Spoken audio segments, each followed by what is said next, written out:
that we need to scan in our inverted index. We call the inverted index a search index, so that's the term I'll be using going forward in the rest of the talk. So I worked with a few of my colleagues on this project. So Hugh Pham and Purvi Desai helped implement major chunks of this project, and Igor Kanadi, Tudor Bosman, and Dhruva Botakur were instrumental in coming up with a clean and good design that helped us achieve all the goals that we had with this project.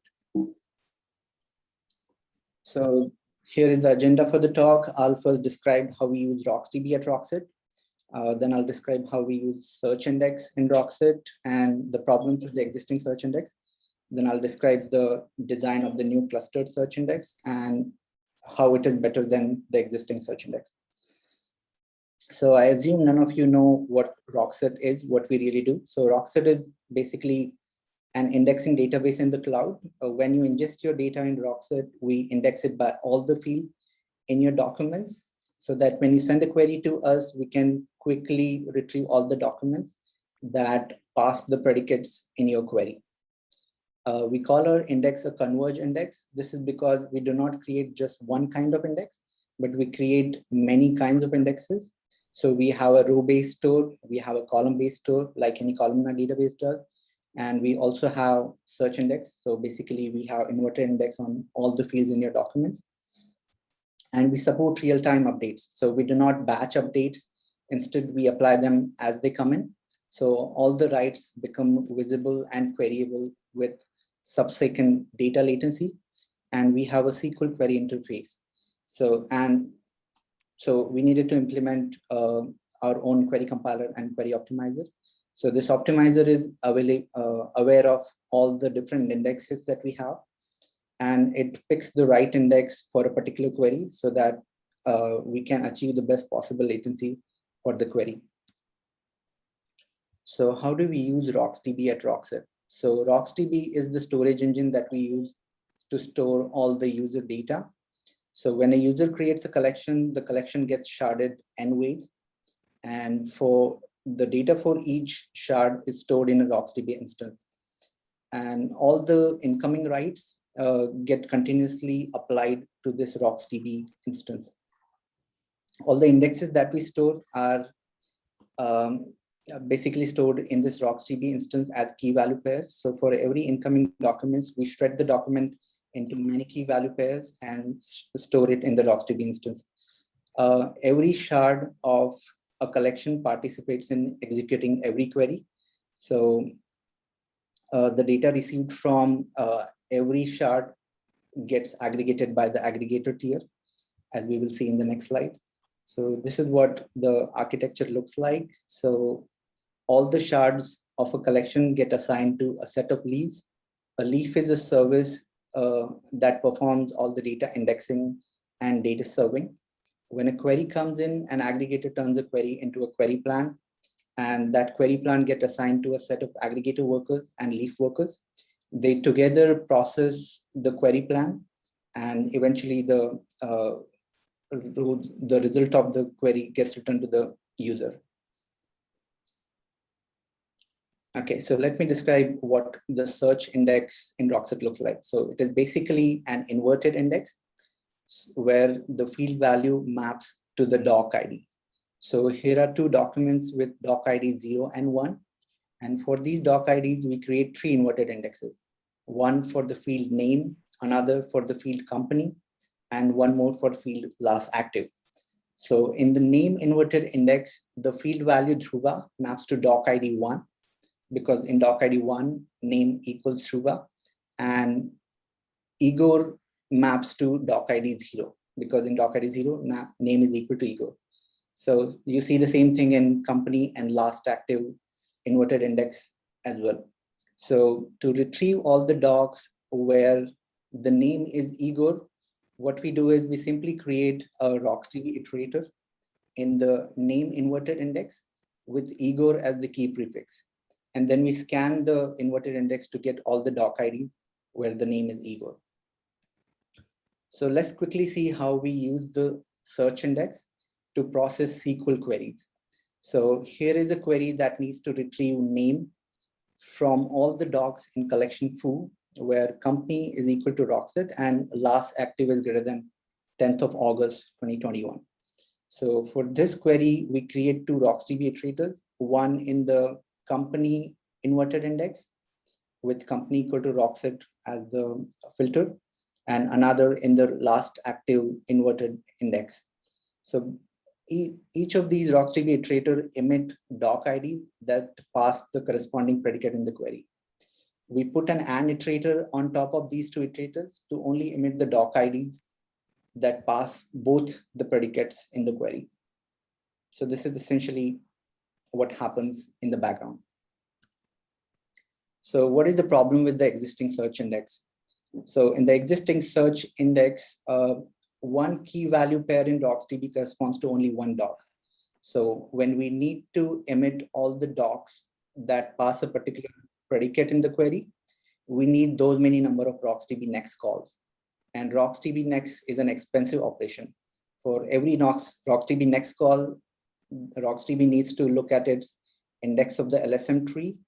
It needs to use a min-heap, perform a series of key comparisons, and find the next key in the lexicographical order.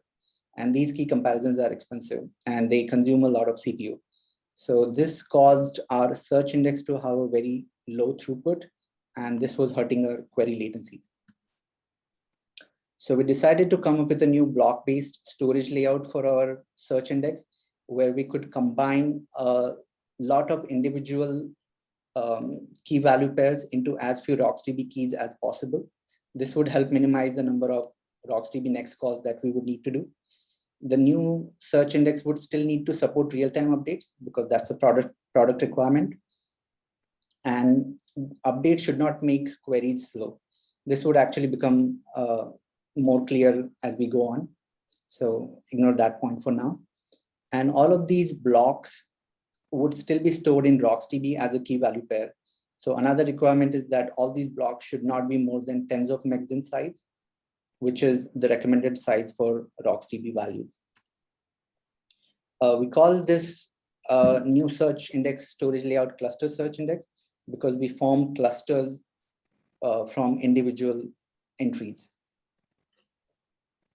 So to help you understand the trade-off that we made in the final design, let me first describe a naive design and the problems with this design. So with the goal of reducing the number of RocksDB keys that we create, one thing we could do is we could accumulate doc IDs for every field and value pair up to a certain threshold K. And when the threshold K is reached, then you create a new cluster or a new RocksDB key for that field and value pair. So you can see this in the diagram below. So for company equal to Rockset, we could accumulate up to K doc IDs in cluster 0. And when that cluster gets filled, we can put the next K doc ID in cluster 1. Similarly, for company equal to Facebook, we can put the first K doc IDs that we encounter in cluster 0 and the next K doc IDs in cluster 1. So this could work, but one thing to note here is that the clusters would be getting filled at different points of time. So for company equal to Rockset, cluster 0 may get filled up after 10,000 document insertion, while for company equal to Facebook, the cluster 0 could get filled up after just 1,000 document.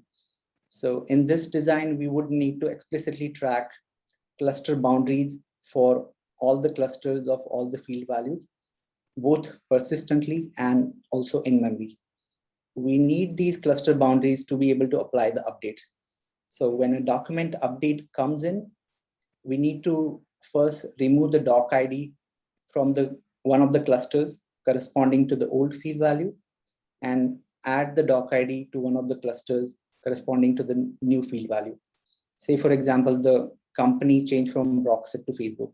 We may need to remove it from cluster 0 and add it to cluster 0. So which is why we need to track the cluster boundaries in this design. So what are the problems with this naive design? I already mentioned one problem, which is we need to explicitly track all the cluster boundaries, both persistently and also in memory, to be able to apply all the writes. and having to cache all these cluster boundaries in memory significantly increases the memory throughput, memory footprint of the leaves. Another problem is that due to document updates, previously closed cluster could become bigger, and we may need to split them later on. So during the splitting, we would need to acquire a global lock. And this global lock significantly affects the latency and throughput of writes when cluster splits need to happen. So this is the final design that we settled on. So instead, what we decided to do is for every field value pair, we deterministically determine the cluster ID using the expression doc ID divided by K. So the first K documents with doc ID 0 to K fall in cluster ID 0. The next K documents with doc ID K to 2K fall in cluster ID 1. So the cluster IDs are predetermined now, so we do not need to separately track the cluster boundaries, which is a huge win. Yes, in this case, the cluster would not be as full as they were with the naive design, but the case that we care about where a field value repeats too many times in too many docs, in that case, the clusters would still be sufficiently filled. So we still get what we are looking for here. And each write to a cluster in this case is a merge operand. So instead of, whenever we need to update a cluster, instead of performing a read modify write, we simply write a new merge operand for the cluster, and all the merge operands then get merged during a compaction or on a read path. We use the cluster size of 2⁻16, the denominator here, as it gives us a good trade-off between the performance and the worst case RocksDB value size. As you can tell, as K increases, the size of the cluster increases, and the number of RocksDB key that you need to write decreases. So here is a quick example of what the storage layout looks like for a sample set of documents where K is just 4. So here are 7 documents, and since K equal to 4, doc ID 0 to 3 fall in cluster 0, and doc ID 4 to 7 fall in cluster 1. So the name Kevin repeats in doc ID 4 and 6. And since doc ID 4 and 6 fall in cluster 1, the key value pair that we end up writing is Kevin cluster 1 maps to doc ID 4 and 6. Similarly, as you can see in the company inverted index, the company name Rockset repeats in doc ID 0, 1, 3, and 6. Out of these 4 doc IDs, 0, 1, and 3 fall in cluster 0. So we write this one key value pair. For cluster 0, we put 0, 1, 3 in the value. For cluster 1, we put 6 in the value. Hope this makes sense. So here are some performance numbers for the new design. For this experiment, I created a small collection with 5 million documents in it. And since the cluster size is 2⁻16, there can only be up to 77 clusters for any field value. So if we needed to retrieve 512K doc IDs from this collection, in the old format, we would need about 512K RocksDB next call, but now we need only 77 RocksDB next call, which is a huge decrease in the number of next calls we need now. Similarly, as you can see, the number of next calls we need is capped at 77 in this case, while we need tens of thousands of RocksDB next calls in the old format. This graph shows the improvement in time to retrieve doc IDs. Same experimental setup. There are 5 million documents in the collection. Earlier, it used to take 165 milliseconds to retrieve 512 doc IDs. Now it takes 55 milliseconds. So across the board, there is an improvement of 70% in the time it takes to retrieve the doc IDs with the cluster search index. So the benefits of this new storage layout are that we reduce the query latency by as much as 70%, and the size of the search index also reduced by 20%. The size of the search index reduced because we are not repeating the field value too often in the keys. We write keys much less often now.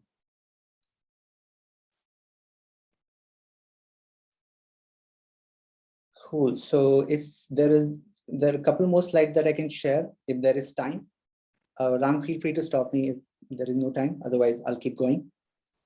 So the way updates happen in Rockset are every update is basically a delete and insert, a delete plus insert. So in every merge operand correspond to every cluster, we track both the deletes and inserts separately. And an insert supersedes any previous deletes for the same doc ID in a previous merge operand. Similarly, any delete supersedes any previous inserts in a previous merge operand.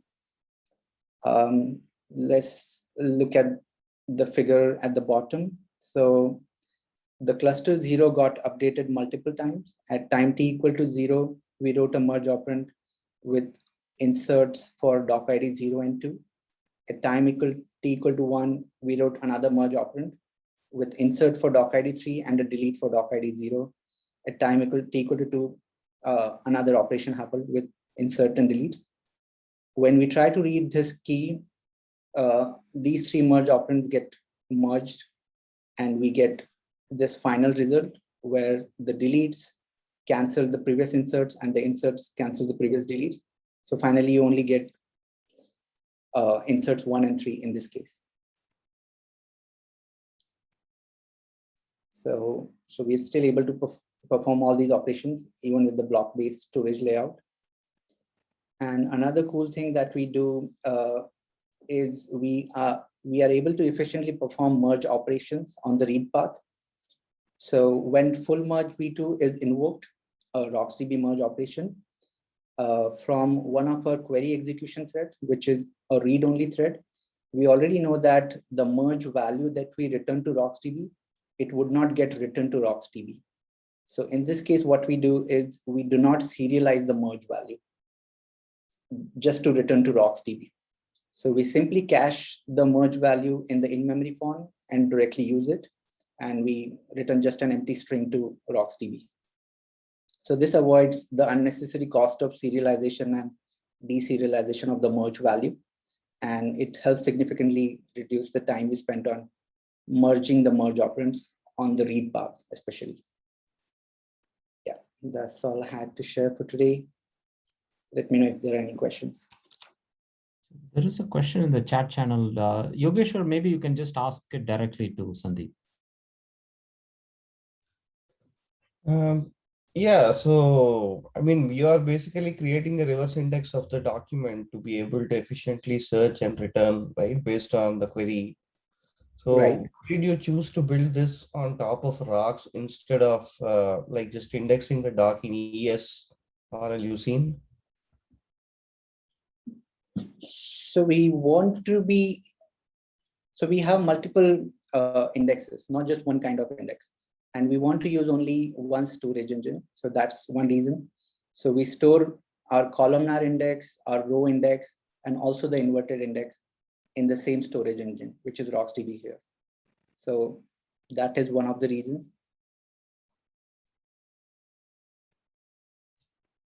Yeah. Okay.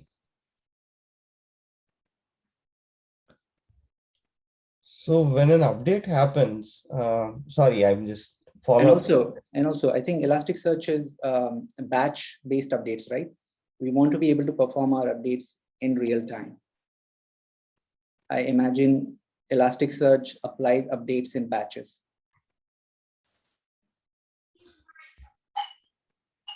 Yeah, post write, I think for the index to update, it's an asynchronous operation in ES. Exactly. So that won't work for us. Every write has to be applied with sub-second latency in real time. Okay, so basically you club your write and also the index update, everything into a single transaction in a way. So Yeah. Right after the write, the index is also instantaneously updated. Exactly. Yeah. Okay. Yeah. We don't do anything in batch. Everything happens online. I think maybe we can take one more question. Sheldon has another question. Sheldon, if you want to go ahead and ask the question. I think Dhruva already answered my question.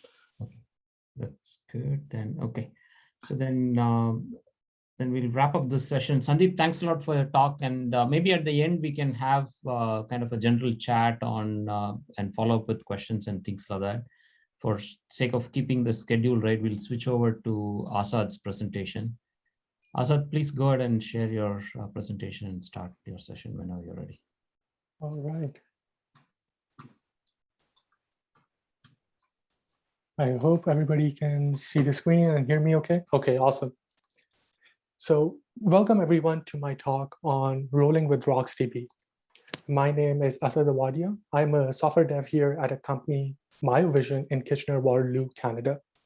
The slides should be live on that link there if you need it for reference. This talk is aimed for people who know that RocksDB is a log structured merge tree key value store and are thinking of using it in their product and are thinking of adopting it for any of their applications. What happens between you finding out about RocksDB and just before your $10 million Series A round? I want to cover that aspect. So to quickly go over the agenda for this talk today, I want to talk about the mental model that is required when you are using RocksDB in your software, the various clients and language bindings that exist, the design of the storage manager itself, the various competitor products that exist in the KV space, and why I still think that RocksDB is the option that you should choose compared to them, certain improvements on the project that I think would benefit RocksDB, and we will wrap the presentation up by talking about what it means for you, the developer, writing software in the real world. So in terms of RocksDB, when I first heard about it, it felt to me that the storage manager for Cassandra had been ripped out and made it into its own independent library, so it could be used across multiple things. Hearing about mem tables and SS tables, that very much felt like a Cassandra style storage engine. So with RocksDB, it is extremely important that you have a strong mental model of what you're tracking and what you're storing. There's no GUI client. There's no select star from table limit 10 just to browse through what's in there. So you need a very strong mental model of the data and the structure. So here is an example of the converged index that presentation one just talked about. This is from Rockset's blog around the converged index. And this is a prime example of having a good mental model of what is being tracked in your database. You need documentation like this, whether in Confluence or your GitHub READMEs or your code itself, so you can keep track of what is actually going on in your database. Richard Feynman used to say, "What I cannot build, I do not understand." So to understand the data, the structure of RocksDB, let's try to build a simple RocksDB clone. So we know that RocksDB is a key value store. So from first principles, we know there's a hash map in there somewhere. But we also know that keys are ordered. So we go from a hash map to a tree map where keys are ordered and you get log and search complexity. But when you look into tree maps more, you realize that it supports single-threaded usage. It doesn't support multi-threaded access. So now we need something that is key value, sorted, and is highly concurrent. So on the JVM, that is the concurrent skip list map. It is a skip list implementation of a sorted map. So some people might be thinking right now, hey, why did we go from a tree map to a skip list? Why was there no concurrency tree map? Why didn't we just stick to a trees? And the reason for that is trees are extremely disk efficient data structures, but skip lists are a lot more concurrency friendly. If you have a locking approach for concurrency on trees, you have to lock big portions of the trees and nodes. But skip lists, the locks are very much localized. And there exist many lock-free algorithms that you can implement to have even better performance on skip lists. And by here, locks, I mean latches, what database people would call it. And in general, Skip lists are easier to understand. They're simpler to implement. There's no complex tree balancing. There's no complex page splitting. So overall, it's just better to go with the skip list data structure, and you still get that sorted. If you've used sorted sets in Redis, like all the zadd, zrange, zreverse, those sorts of commands, it is also using a skip list behind the scenes. So if you were to build a RocksDB clone in your language, you would have struct RocksDB or class RocksDB, and you would have a variable mem table, which would be of type concurrent skip list. And then the SS tables that get written are persisted skip lists on disk. There are Bloom filters and indices too, but at the end of the day, they're your skip lists that get persisted.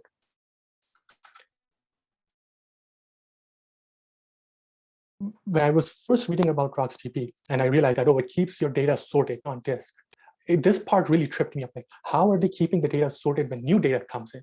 It's very difficult to do an in-place insert for data that's on disk.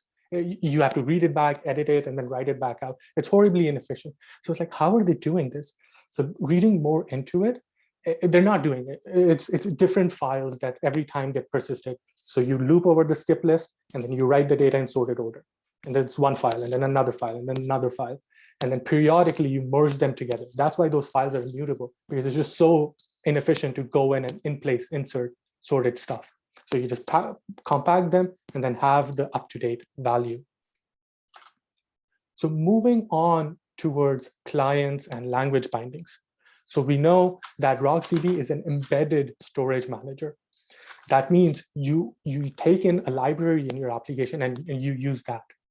So if the library in your language of choice is unergonomic or developer unfriendly, you're not going to use it. It's not going to see that much use. So I want to touch on some popular languages and what the state of support for the RocksDB client is. In terms of C++, it's the native language. So it has excellent support. So if you're a C++ shop, you're in good luck. Java, it uses JNI bindings to talk to the C++ code. Still solid support, but merge operators can be a bit tough. Golang, it also has a client, but it uses CGO to interface with the C code. And the whole point of using Go is to not use C in the first place. So there's a lot of hesitation around like, oh, devs don't want to bring CGO into their application stack. And the client hasn't been updated in years either.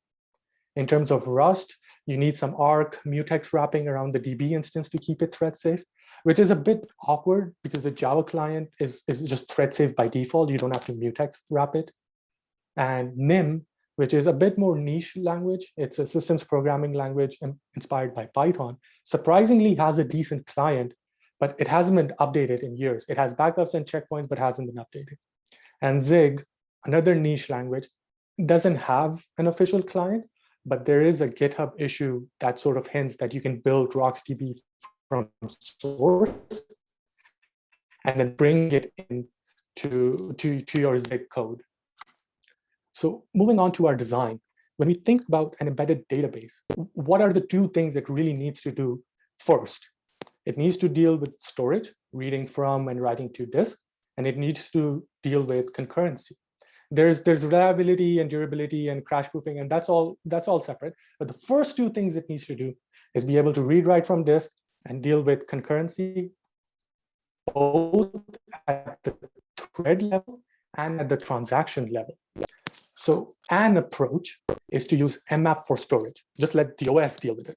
And for concurrency, an approach is to just tack on a global write lock, which basically locks your entire database every time you have to touch one key. So these approaches are okay. They're okay for a prototype, they're okay for a V1, but not something that should be used in a production-ready, high-performance environment.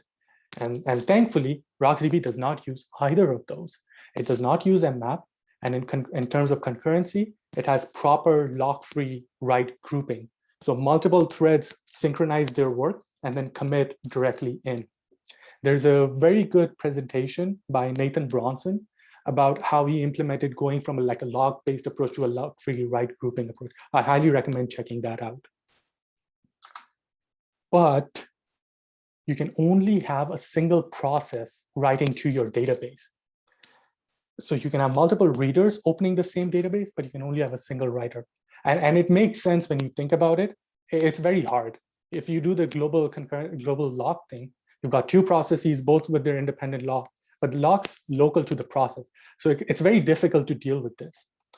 And what may happen if you're using RocksDB for your storage is when you try to do a deploy, you might end up getting some downtime. So think about it this way. Let's say you're building a cat video app and you're using RocksDB to write all your data locally to disk. Now, when the time comes to do the next deploy, well, the time it takes to switch the versions, you might get failures because writes will start to fail.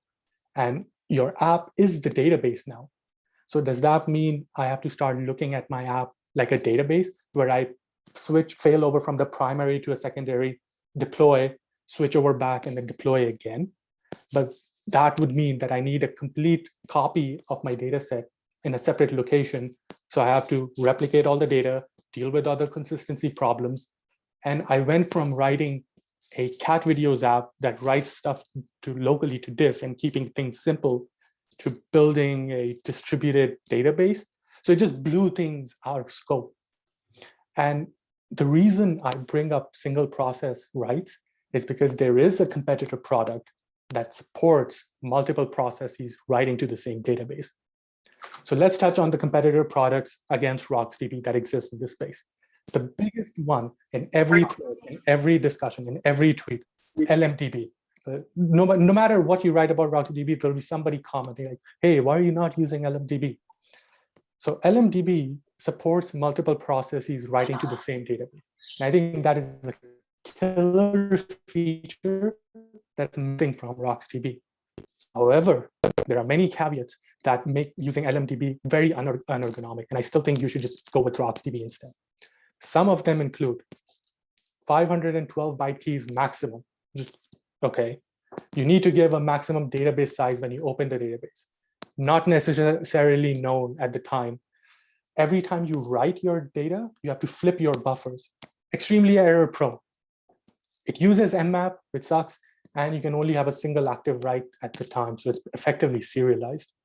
And on top of that, anytime you read any of the support questions, the answer is always, oh, you're not supposed to use LMDB that way, or you're not supposed to use LMDB that way. There's just so many limited use cases where you can use it. It feels like the technology wants my workload to change instead of my workload dictating what technology I have to use. A bit more philosophical, but so there's that.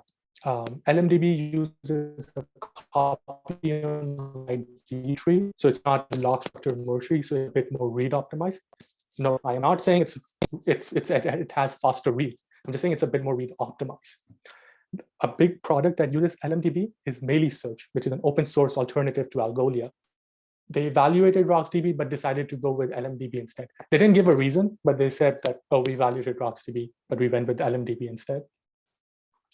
Another product is BadgerDB. It's heavily inspired by RocksDB. It literally feels like RocksDB written in Go. But it also uses a lock structure in merge tree, but it has a separate value lock. So what it allows you to do is it gives you 3D access for your keys and values. So you can have key value, and then there's a version. So you can time travel back and forth on your data. So think of Git or temporal queries. Think of undos and reverts. Those sorts of workloads become very easy to do because you can go back and forth in versions of keys. Unfortunately, it uses Nmap as well, and it only works for Go. There's only a Go client. So if you're a Rust shop, you just can't use it. Another product is ExodusDB. This is more on the JVM side. This is JetBrains B-tree-based KV store. And this is a very full offering of the product. So what I mean by full is you can go from a B tree to a trie. It gives you a virtual file system on top of your KV store. It gives you an ORM. It gives you a web-based GUI browser. So it's a very full offering. It's not just a low-level KV store. But when I did some benchmarking against RocksDB, storage, reads, and writes were worse in ExodusDB. RocksDB was much faster.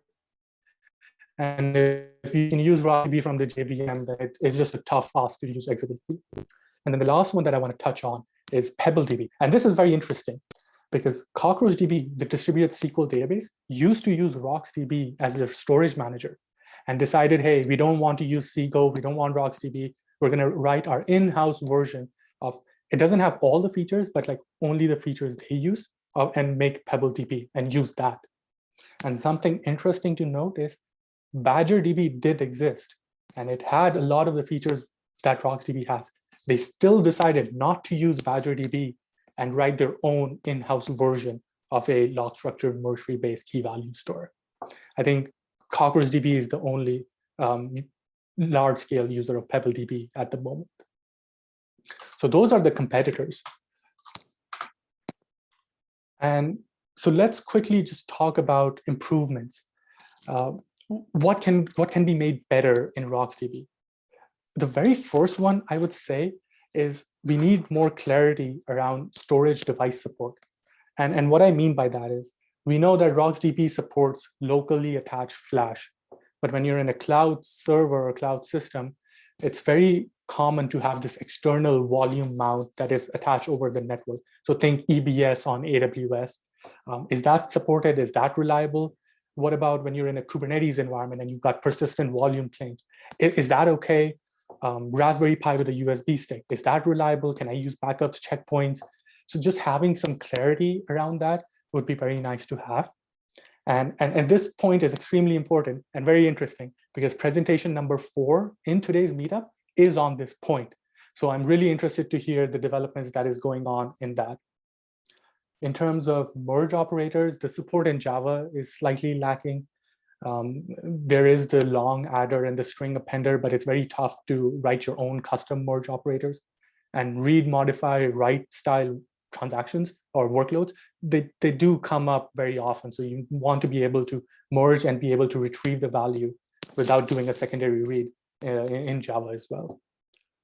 RocksDB also has TTL support, but it's okay. It's not that great.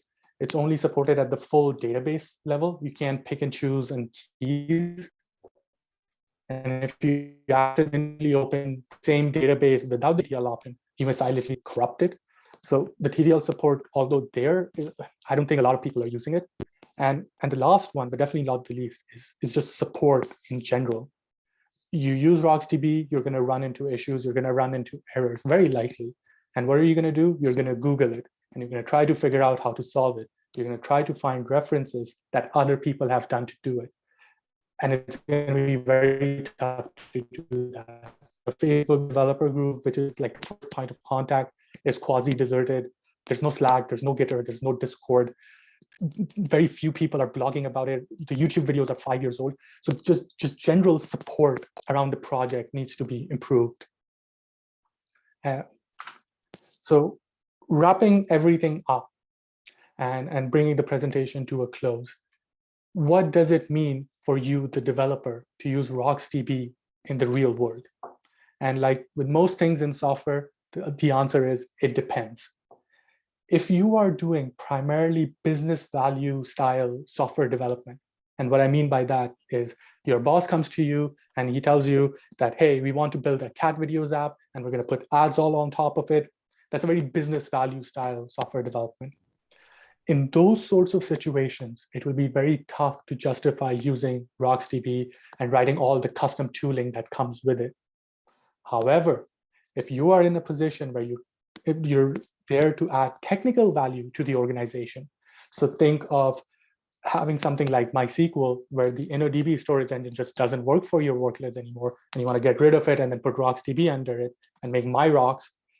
In those sorts of situations, I think RocksDB is an excellent choice to use as a storage manager.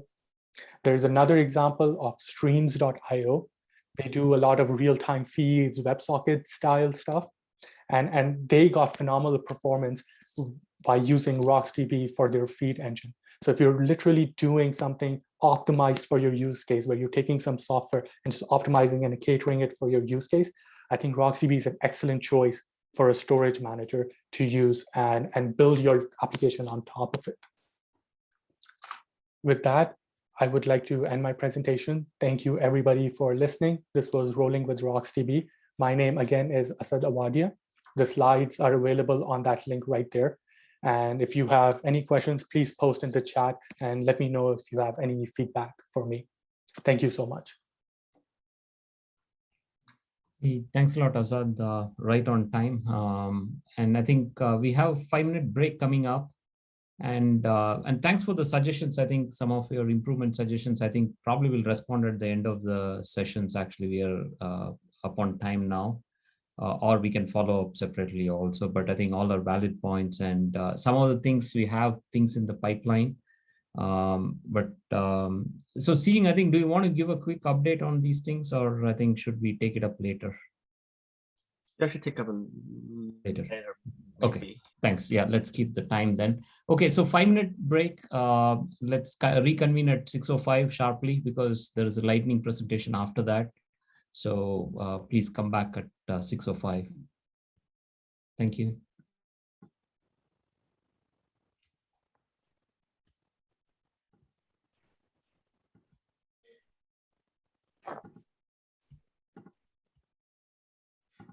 You want me to take it away?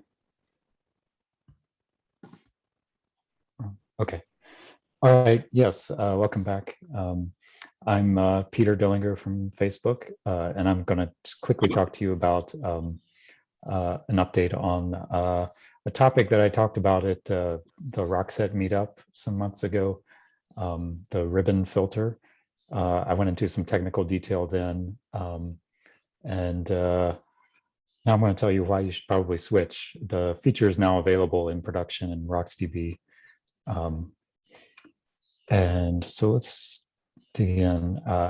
So one thing you'll notice that is new in RocksDB in a recent release is you can get some more details about what the memory usage of your block cache looks like. So what, how much of your block cache is occupied by data blocks, by filter blocks, by index blocks. And so you can see in this example taken from a log file that about 40% of the block cache usage is filter blocks.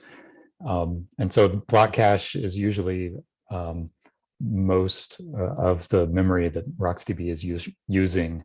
And the Bloom filters take up a lot of that in a lot of applications, especially if you have a lot of keys.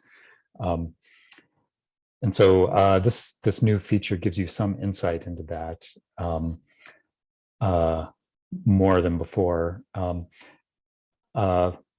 And ribbon filters give you a way to reduce the memory usage as an alternative to Bloom filters. So just as a brief comparison, so the old way of creating Bloom filters, you'd call new Bloom filter policy. And the new ribbon filter approach, you call new ribbon filter policy. And it's pretty much works like a drop-in replacement. The difference is it requires less space, about 30% less space. So about 7 bits per key for a typical configuration versus 10 bits per key.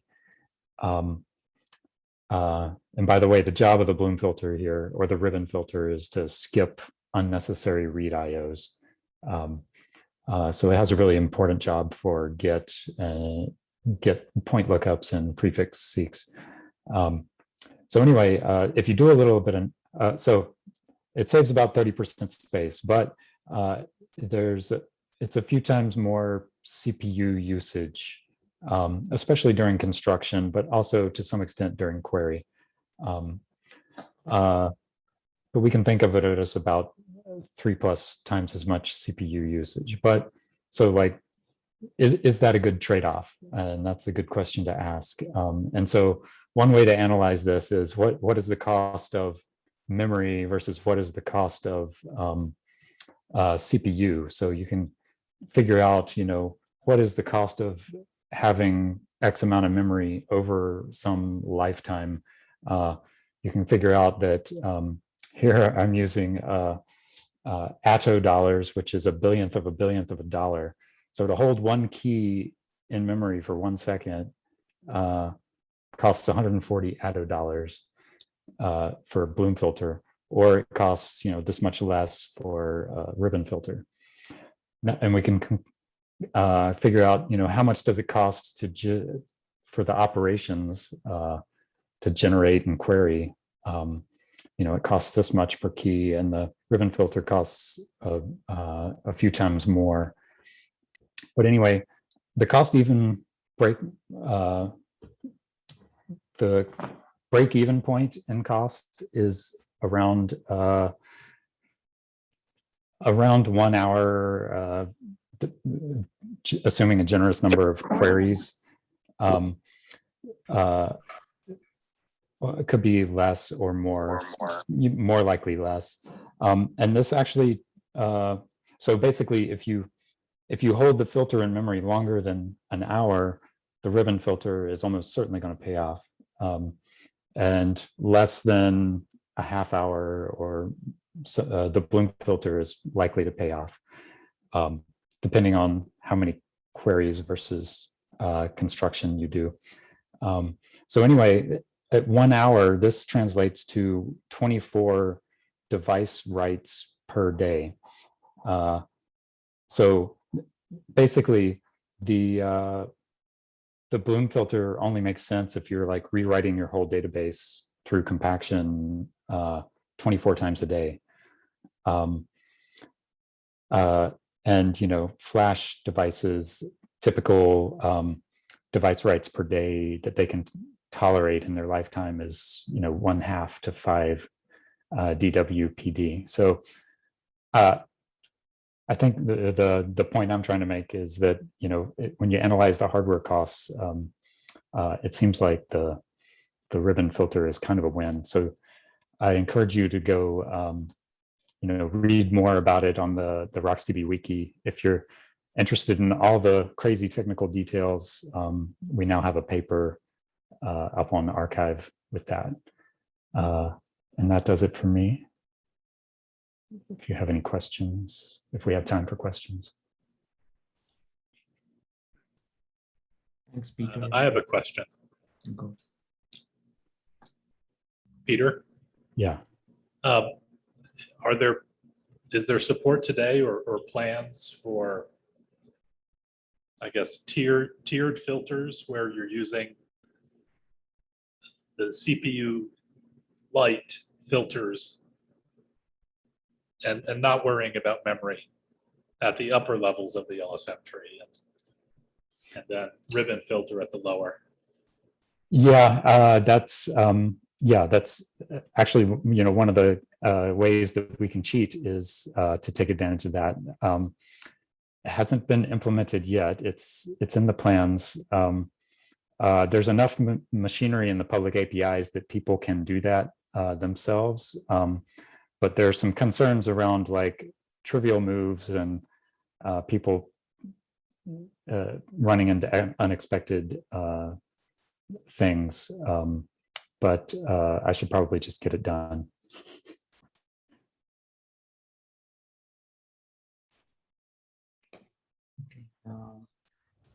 Because yeah, basically what Mark's trying to say is we know that the lower levels are not going to survive very long, but the smaller levels are not going to survive very long, etc.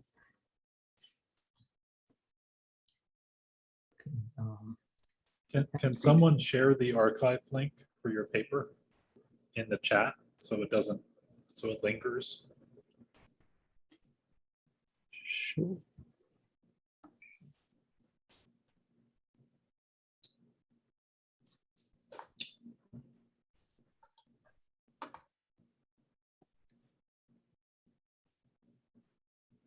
Okay. So thanks a lot, Peter. Thanks, Mark, for the question. And yeah, we can switch to the next topic. And at the end of this presentation, I think this is the last presentation, and we can probably hang around for a few general questions for any of the presenters. So with that, Anand, you can take off. Thanks.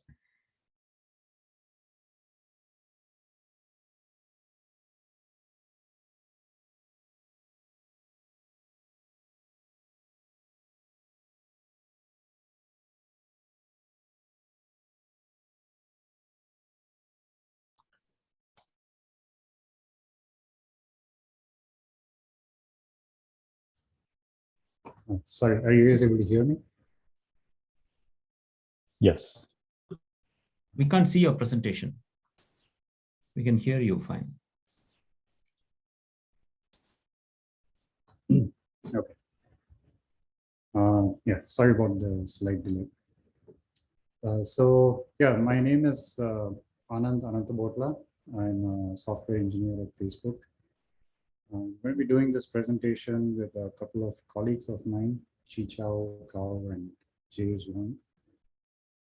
And so we're going to be talking today about the work that has been done over the last 1 year to better support RocksDB on disaggregated storage.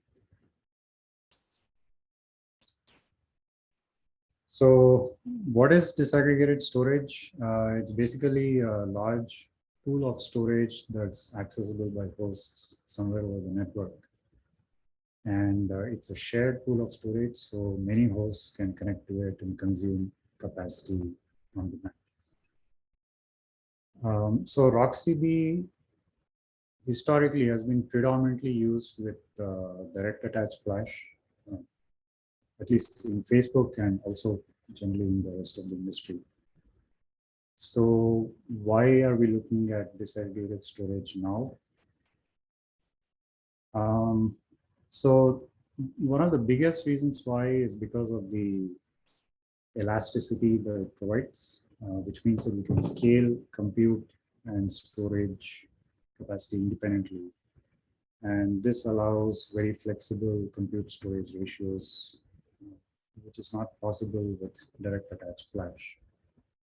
The other big reason is you can do, because of the shared nature of storage, you can do fast failover, which makes maintenance operations like upgrades and things like that much easier. Because you can just fail over the compute node without having to copy over storage. There are some other benefits like lower operational overhead because management of storage is offloaded to people who have expertise in that. And it also provides better efficiency and TCO by allowing more options for providing redundancy, such as erasure coding. It's lower cost than replication. And it also enables new architectures like tiered storage. So by being able to tier flash and hard disk, brings down the overall cost of storage. Now, disaggregated storage comes with its own set of challenges, mostly due to the network. So the network hops increase the average latency. Network congestion can impact tail latencies. There are larger failure domains. For example, losing the top of rack switch might mean that you lose an entire rack worth of storage. And in general, the troubleshooting is more difficult just because of the number of layers in the software stack.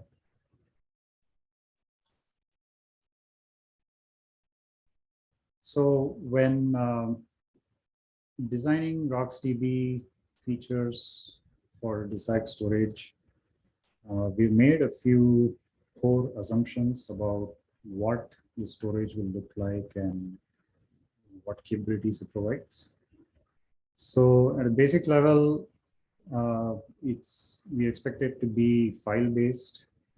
So it will be a massively distributed file system, and it's optimized for RocksDB write workloads, which are large append-only files. We expect any redundancy schemes such as replication, erasure coding to be handled by the file system and transparent to RocksDB. In general, we have tried to insulate the core RocksDB code from the intricacies of the file system implementation by abstracting most of the details behind the end file system layer. And we expect the file system developers to provide the necessary plugins. And finally, we also expect the underlying storage system to take care of a lot of the operational challenges, like dynamically changing the redundancy schemes, changing the replication factor, transparently doing things like upgrades, decommissioning, or migration of storage.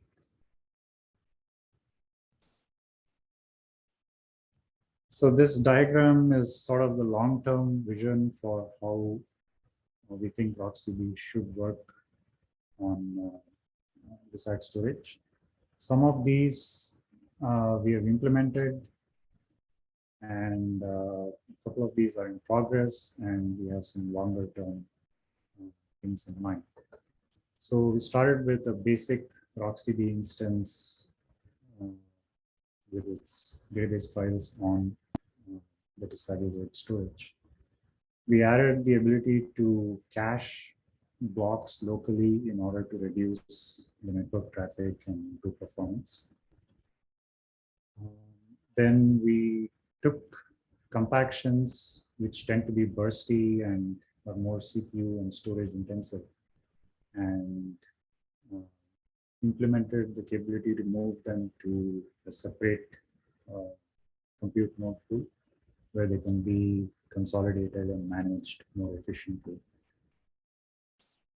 And of course, it's made possible because they can access the same set of files as the primary RocksDB instance. We're also working currently on allowing database to be tiered, that is split between flash and hard disks. So relatively cold workloads can use this and lower the cost of storage. Longer term, we want to be able to do things like create read-only instances on demand, so you can scale, as well as spawn ad hoc instances to do things like analytics, backups, and whatnot. Okay, so I'll hand it off to Chichao to talk about error handling, secondary cache, and data integrity. Okay, thank you, Anand. And so I'll talk about error handling first.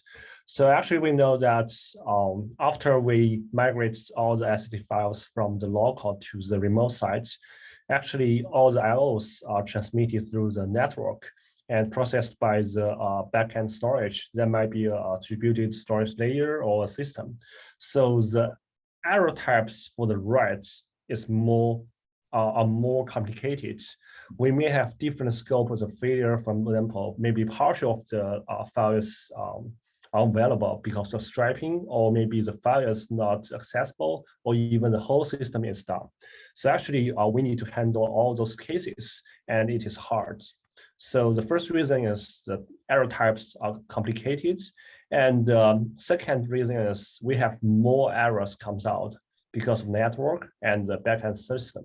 So if we treat every write error as a serious failure and put the DB into the right store, then it is very hard to use the DB. So we need very fine-grained logic to handle them. And also we hope that for some of the, or most of the background write errors can be automatically recovered.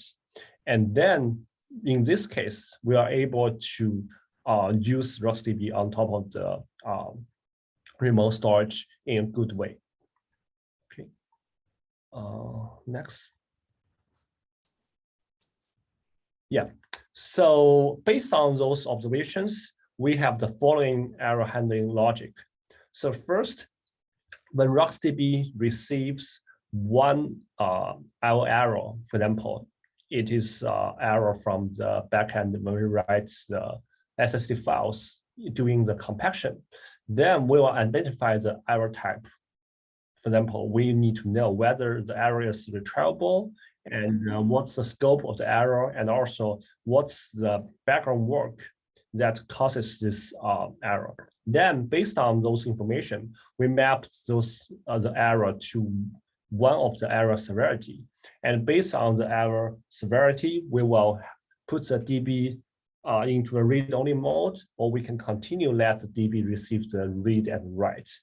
After that, we can decide the logic to recover the DB. For example, we can retry the write operation itself, or we may need to discard the whole Word file, or we need to discard the SSD files.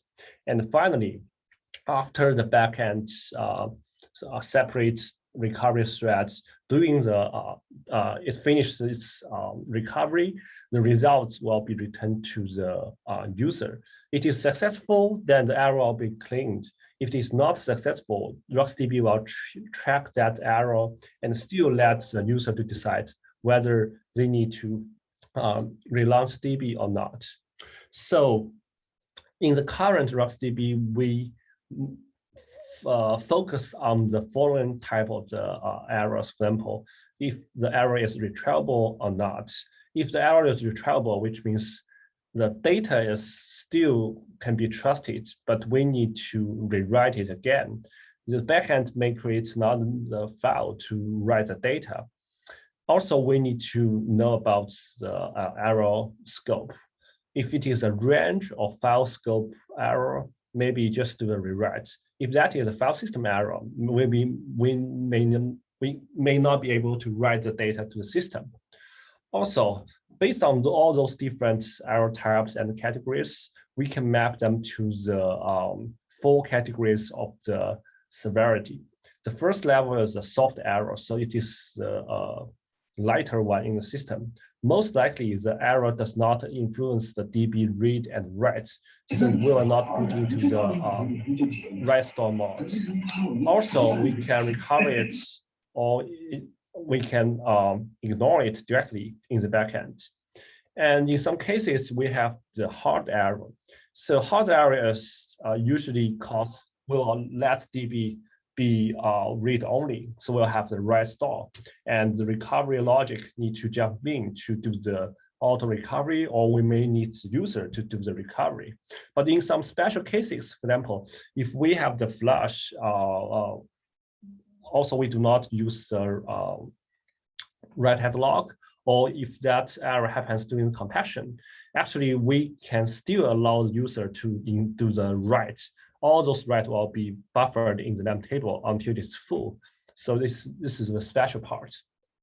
For the fatal error or the unrecoverable error, actually we cannot do any of the auto recovery.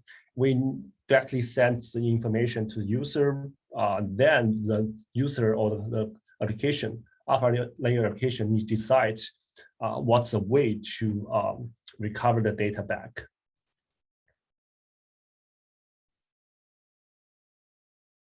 And the second feature we implement for the disaggregated infrastructure is the secondary cache. So the background is very clear. After we migrate the SSD files from local to remote, when we read the data, the read performance is pretty low comparing with the local one. We may have a long latency, and also the tail latency is unpredictable. Also, we need to address some of the unstable network bandwidth issues. In this case, we may be able to utilize the local flash as the persistent cache layer, and it can help us to improve the read performance and also use the local flash in an efficient way.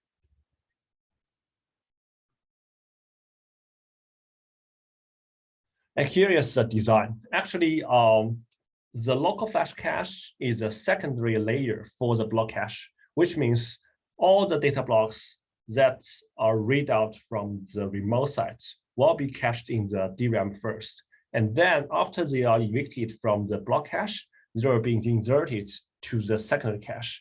We can also have the policy to decide which data block will be inserted to the secondary cache. And secondary cache is built on top of the local flash cache. So usually we can write those blocks in some way and manage them as files. So we can achieve the persistency.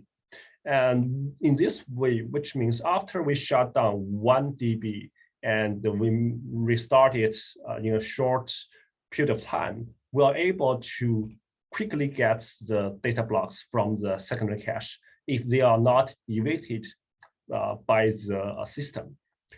Usually, we can imagine for one host, we have like 100 gigabytes of DRAM as the block cache, but we can have terabyte size of the flash. So the local flash cache can be much larger and can hold more data there. Also, we implement it in a more flexible way. User can plug in their own secondary cache and also decide the eviction policy.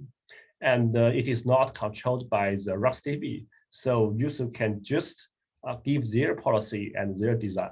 So currently Facebook has its own internal secondary cache implementation, but we publish the public API, and we hope that the open source can contribute to this part, and there's some interest from the contributors. And also maybe there's more way to implement the secondary cache. We can based on the NVRAM, based on the flash, or based on other remote storage. So that's all open. The last piece I will introduce is about data integrity, which is the checksum handoff.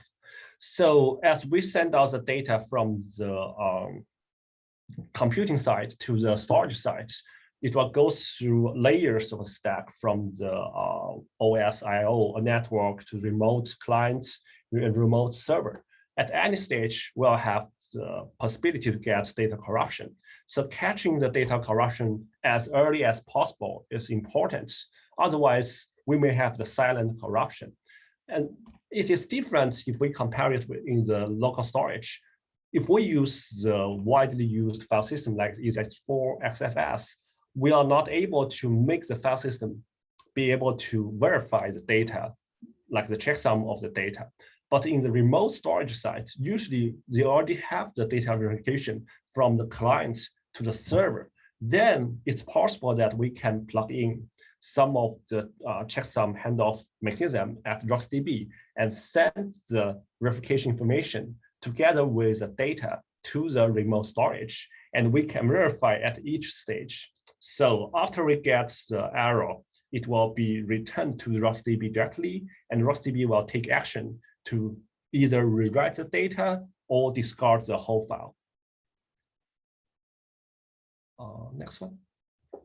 So here is design. So in the higher level, after we generate the data that will be written, we will get the checksum of the piece of data. For example, for the write-ahead log and manifest, after we have the records, then the record itself will already have the checksum. Then we can use those checksum to combine together as a checksum to write them out. Oh, sorry. And that's for the void and manifest.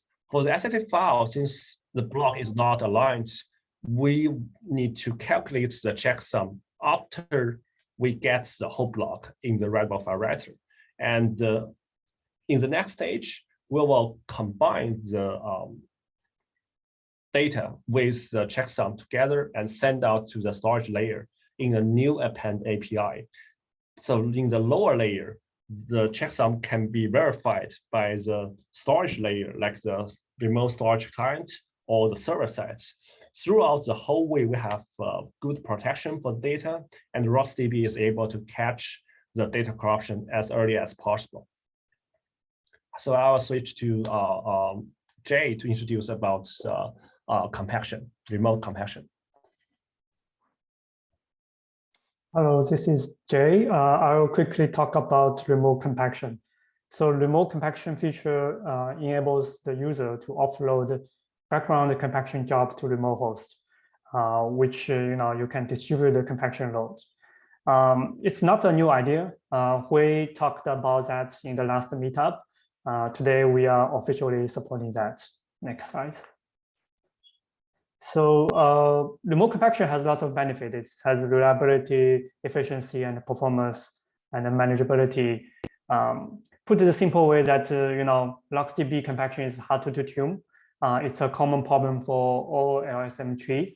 There's a lot of papers and research about that, but remote compaction basically can simplify lots of tunings challenges.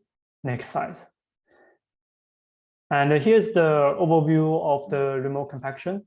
We have one primary host that's running RocksDB, which takes read-write load, and there are multiple compaction workers, which can take compaction jobs from any primary host. And there's a detailed steps. Basically, when compaction happens, it's running, instead of running compaction locally, the primary sends the compaction request to the compaction worker, and the compaction worker basically outputs the result to temporary workplace. It's a read-only to the LSM tree. And once the compaction is done, it's sent back to primary, and the primary install the result, just like a normal compaction. Next slide. Interface-wise, we provide two sets of interface here. One is on the primary side, the other is on the worker side. On the primary side, basically, we provide a compaction service option. And on the worker side, we have an open and a compact API for the user to run the compaction. How it works is basically user need to implement their own compaction service, which has two main APIs listed here. One is star, the other is wait for complete. Star just takes the input and send it to remote host. And once it's done, the result is sent back and returned from the wait for complete API. Next slide. Here's a little bit the information in details. On the primary side, we just intercept the compaction and calling the compaction service interface to run the compaction. On the remote worker side, we use a secondary instance internally. By the way, this is a secondary instance is also a nice feature for disaggregated storage. Next slide. This is the CPU comparison that we just got for a cluster with compaction, with remote compaction, and the other is without remote compaction. The higher one is the one without remote compaction. As you can see that, as compaction is running on the local host, there's more CPU usage. And the lower one is the cluster with remote compaction, which use much predictable CPU utilization, and that results in more predictable read-write latency and throughput. Next slide. So in general, the feature is already implemented and also public in the open source. And there's still lots of things coming next. Like we are adding more job control APIs, exposing more compaction informations and other features to complete, like blob-DB, transaction-DB, etc. Contributions are welcome. And yeah, that's it. Thanks. Thanks, Lord Jay, Anand, and Chichao. And so next, I think we're done with all the presentations. So we'll go back to the networking. Whoever is interested in networking, please join us. And the link in the invite was wrong. Actually, it required a sign-in. I think Peter found the right link. Sorry about the screw up. I posted that in the chat channel. Please do join us. I think it's a pretty fun way to kind of walk around and meet people. And before we close, I think we might lose somebody now, but I think thanks for all the presenters. It was really kind of knowledgeable to kind of learn from all the presenters. And thanks again for Dhruba and Seeing for all the background help to organize this event. And I think I'll probably, what we can do is if somebody wants to ask follow-up questions here, maybe we can pause for a few minutes. I think, is there any follow-up question to all the presenters?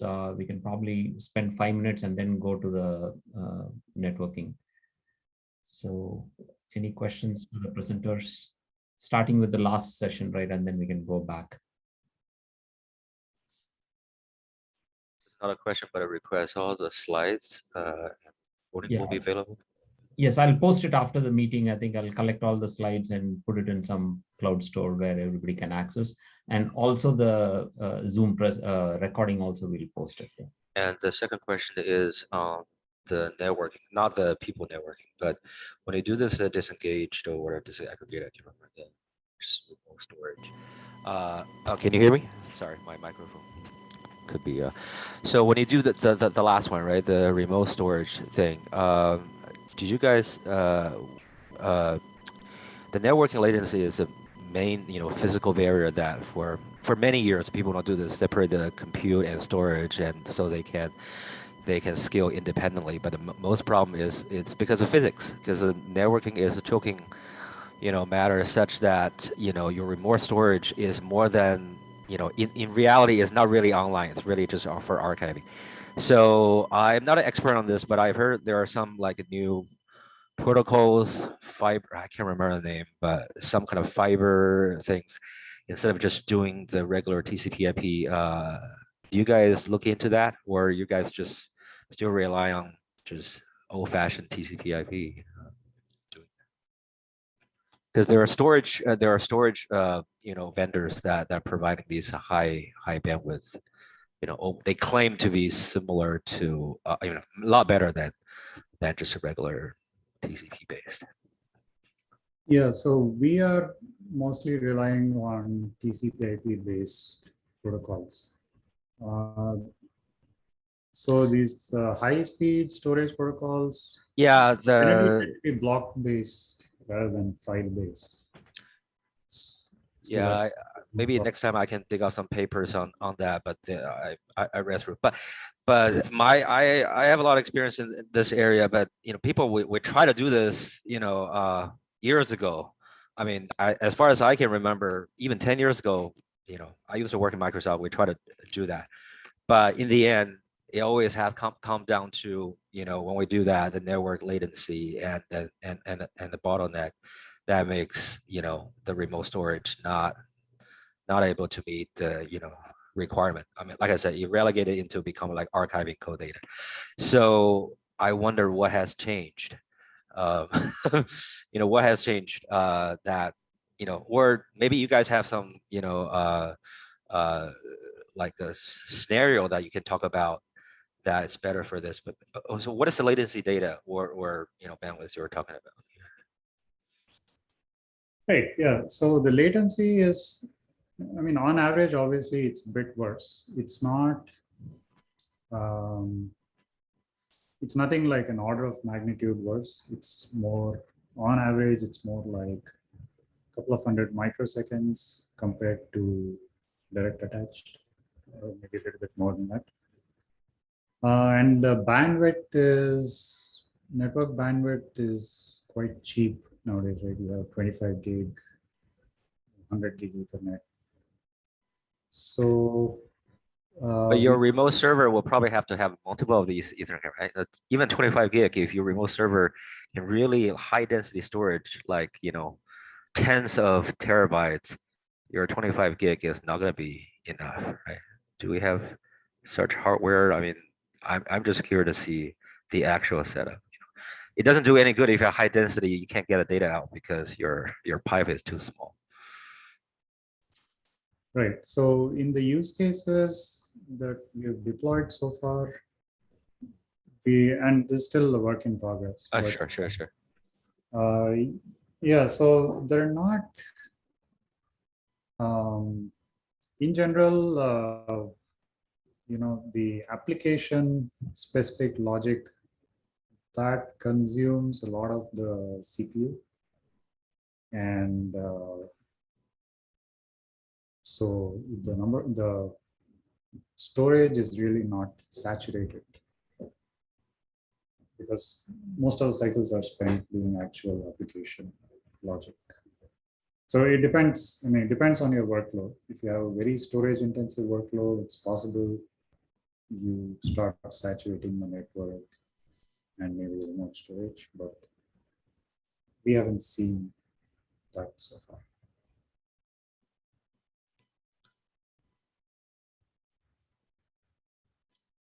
So, Yeah, hey, this is not to replace every local flash deployment. As you said, some have Oh, yeah. workload I cannot be totally replaced. understand. Yeah, but there are a lot of applications that's is not so heavy in storage. Just what Anand said, that we hope those can be moved to remote.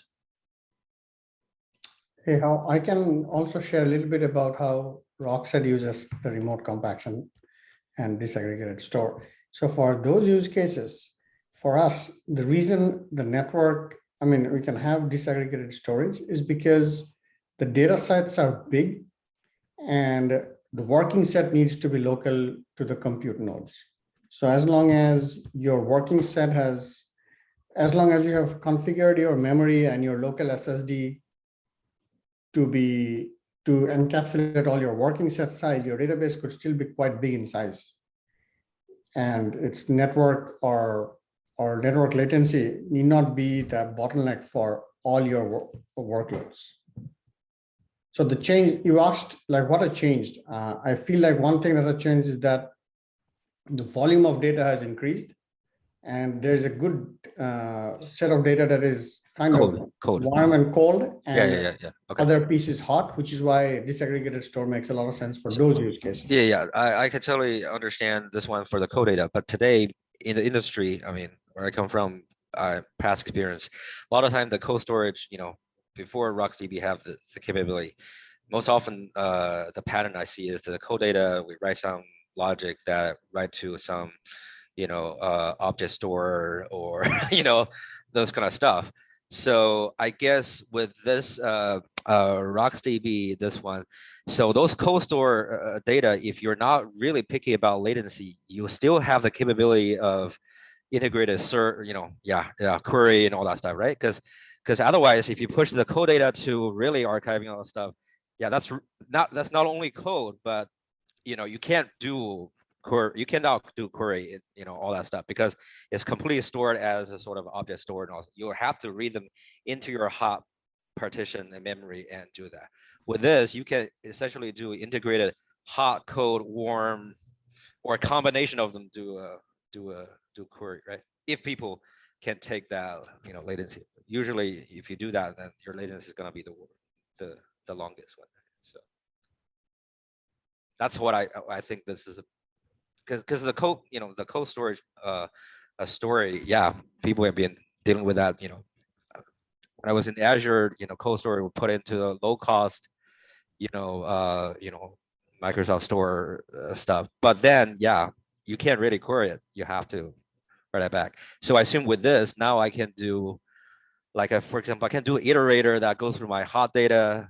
We heard the like 2-layer of cache, right? The block cache and the secondary cache, and do the what we call the remote storage all in the one iterator. Is that the capability that? Okay.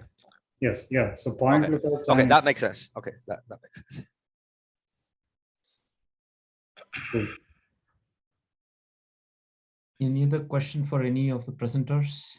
So this stuff is ready in some, like, in the GitHub, where does the remote storage thing? Seems like people are using it already.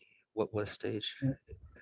So the framework is there in the RocksDB GitHub code base.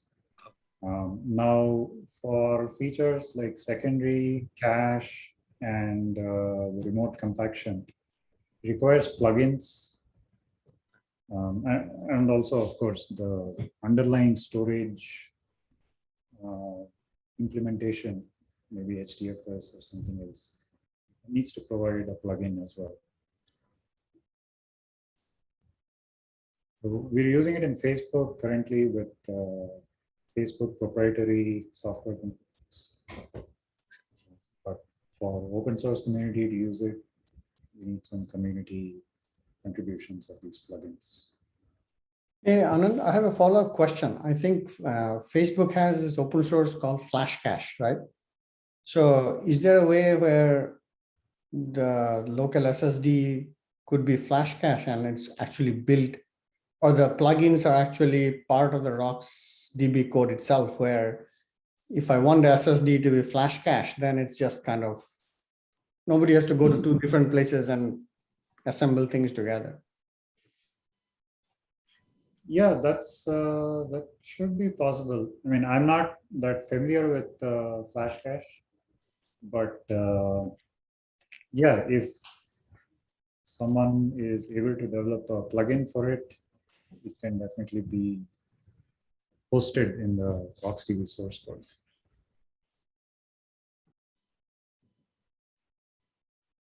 No, I have one question for the remote compaction part about the performance comparison. Can Jay switch back to the slides? Jay, are you there? Jay, I think Anand was presenting, so Anand has to bring up the slide and Jay can talk to it. Yeah, 1 second. Oh, thank you. Is Jay here? Jay is here. Yeah. Maybe Jay, you can Jay, start you want to responding share to the it. screen? Sorry. So the graph is just the CPU utilization, which is expected, right? Because we are distributed the compaction on running the compaction on the other host. So the CPU is expected lower. We are also collecting other metrics, but we haven't get that yet. What's your question, by the way? Yeah, the question is, what's the peak? You know, you compare with the remote compression and the local compaction. The CPU peak, I think in the peak part, this two trend is really close. Is that doing compaction in the CPU peak in this diagram? Sure. Great question. And sorry, I didn't explain that. So basically, these two graphs, the test is basically we are loading the data for 1 hour. So the peak is 1 hour. Oh. And this 1 hour, we are consistently loading the data. And after loading data, and you can see that on non-compaction, remote compaction one, compaction is still running, and there's a tail about that. And the one with remote compaction, there's no tail because the CPU dropped immediately. Yeah, that makes sense. Thank you. Yeah, thanks.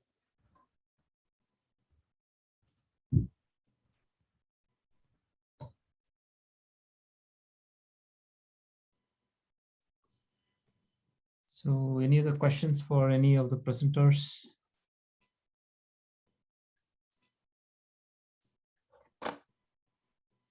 I have one question. So with remote compaction together with the secondary cache, any plan to like backfill the cache after the compaction is done? Because when if I'm doing the compaction locally, so the new result will be likely to stay in the buffer cache, and but then with the remote compaction, the compaction result will stay in the remote storage, the exact storage. Then when I read the data from the compaction output, then if the data is not cached, then the latency will be higher.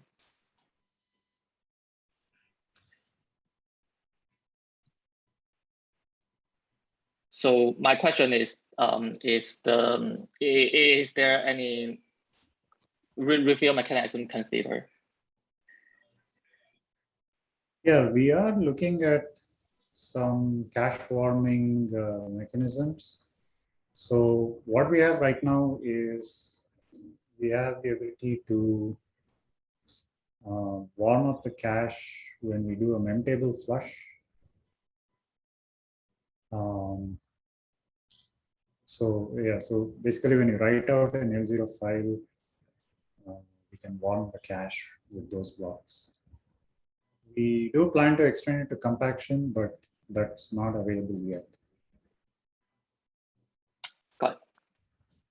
And also this is debatable because for the one new file we generated, there are meta blocks, filter blocks, and data blocks. Actually, we don't know which one will be hot, which one will be cold, and the warm up the cache may be hard. We need some sophisticated policy to identify the hot range, cold range, or we may prefer to put this metadata filters to the second cache first, and that's hard. Yeah. Yeah, I hear people doing like they keep some very rough statistic of the data and they recompute those statistics after compaction and depend on that deciding which block to the cache again. So, but yeah, but I agree that will add a lot of complexity to the compaction. Yeah. After compaction, you can see the blocks from different files will merge together, and maybe the previous observation of the hardness will change. Druid's a big data database designed for.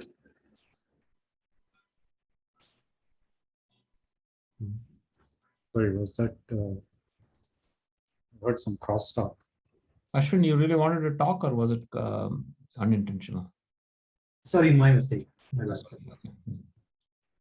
So, and just one more thing I wanted to mention to Yi's point is, so the remote compaction API has been designed to give a lot of flexibility to a compaction service. So the remote compaction service can decide what compactions to keep local and which ones to ship to a remote node. So it can, for example, decide that at L0, L1, and lower levels, it could keep compactions local. And maybe bottommost levels, compactions targeting bottommost level could be shipped to a remote node.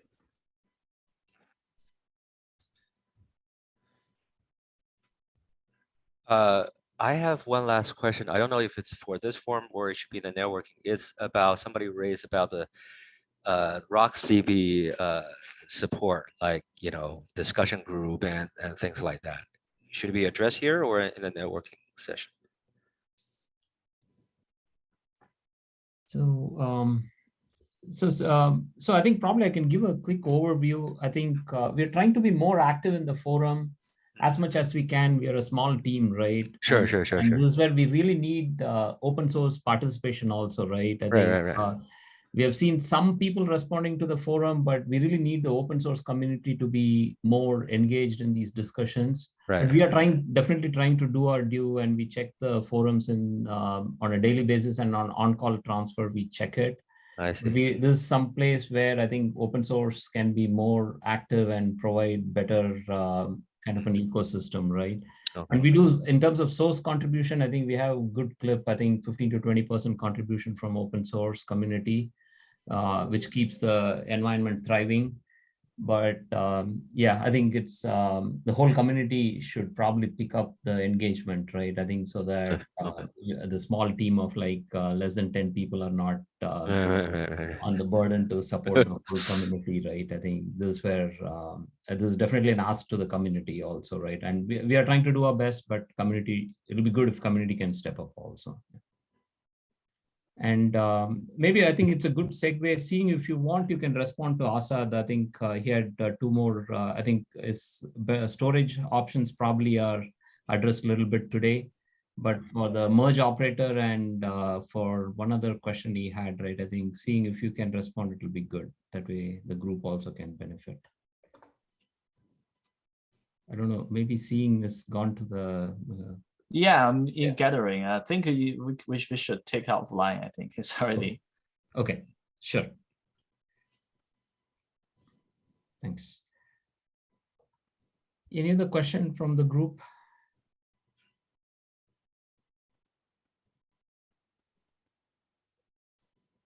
Okay, otherwise I think we'll wrap up here. Thanks everybody for the participation, and special thanks to the presenters and all the organizers for helping. Special call out to Dhruva and Seeing for the support. And with that, we'll wrap up. I'll leave the Zoom session on. I've reposted the link. Please do join, gather, and whoever has time, we can hang out there. That way we can simulate whatever we can do to emulate the conference style hangout, right? So yeah, thanks again and have a nice evening, and special thanks to people for joining all over the map actually. Yeah. And hopefully we'll make this more regular, and at some point soon we can meet everybody in person. Okay. Thanks, guys. Actually, so I'll mute Thank you. myself and I'll go Thank to you. the community thing. Thank you. Bye.